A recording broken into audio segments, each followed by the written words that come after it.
बिस्मिल्लाहिर्रहमानिर्रहीम अस्सलाम वालेकुम।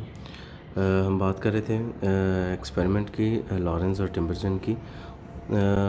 उन्होंने एक्सपेरिमेंट करके ये बताया है कि जो एनिमल बिहेवियर है that's like a program which is very much similar to the computers.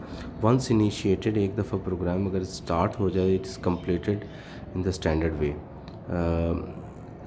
एग्रीट्रिवल as a fixed pattern of the behaviour. ये फिक्स हुआ हुआ है उनके दिमाग में। Motor pattern mostly invariable in its performance. जब भी वो गूस जो है अपना अंडा वापस लेके आएगी, वो एक ही तरीके से लेकर आएगी, वो फिक्स है। A behaviour of this type performed in an orderly predictable sequence is called stereotypical behaviour. इस तरह का बिहेवियर जो शो करते हैं एनिमल्स,